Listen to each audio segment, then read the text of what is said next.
जरा सोचिए, 5 साल तक एक लॉ स्टूडेंट संविधान पढ़ता है, कानून पढ़ता है और उसे सिखाया जाता है कि सत्ता से सवाल करना लोकतंत्र का हिस्सा है। लेकिन जब वही स्टूडेंट अपनी ही यूनिवर्सिटी की कॉन्वोकेशन समारोह में खड़ा होकर कहता है कि हम उस व्यक्ति के हाथ से डिग्री नहीं लेंगे जिसके कुछ फैसलों से हमें असहमत है, तो सवाल सिर्फ एक डिग्री का नहीं रह जाता।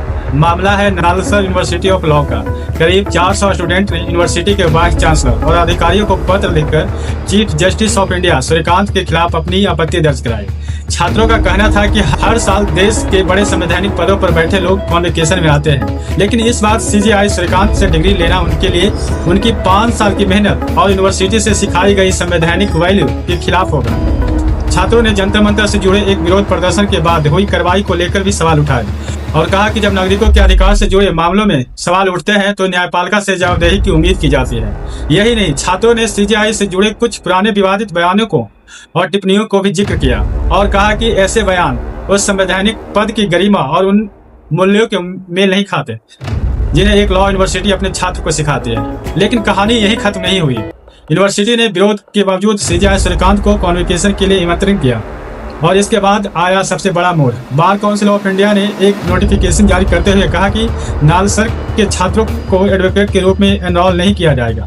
यानी सवाल यह खड़ा हो गया कि क्या किसी संवैधानिक पद पर बैठे व्यक्ति के खिलाफ छात्रों की असहमति का असर उसके पूरे कानूनी कैरियर पर पड़ सकता है।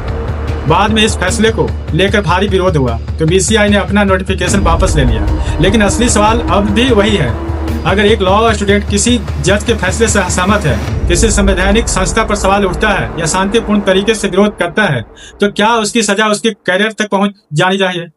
क्योंकि कानून की पढ़ाई का मतलब सिर्फ कानून को याद करवाना नहीं है। कानून की पढ़ाई का मतलब है संविधान को समझना, अधिकारों को समझना, जरूरत पड़ने पर सत्ता से सवाल करना। और अगर सवाल पूछने वाले भविष्य के वकीलों को ही अपने कैरियर की चिंता होने लगे तो फिर आम आदमी अदालत में न्याय की उम्मीद किससे करेगा? क्योंकि लोकतंत्र में सबसे खतरनाक स्थिति वह नहीं होती जब लोग सत्ता से सवाल करते हैं। सबसे खतरनाक स्थिति तब होती है जब लोग सवाल पूछना ही छोड़ देते हैं। धन्यवाद।